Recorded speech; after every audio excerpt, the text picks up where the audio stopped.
और हो राम भाई का हाल बा? अरे यार रोहित भाई यार कल ही जौन बाटा है इसे एक चीज उठावत रहन है।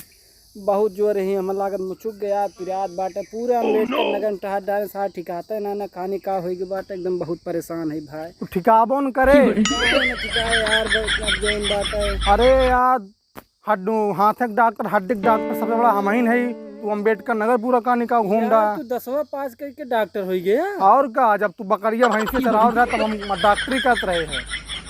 सही में हो और का यार बता दे भैया दवाइया बता दे यार ठीक कर दे यार। देखा कुछ खर्चा पानी लागे। यार भैया चला जौन बकरी बकरी दूध बेचे है तू ही ले लिया। चला ठीक बा हाथ लाओ लाउडक हाथ टूट गया एम्बुलेंस जल्दी बुला भैया।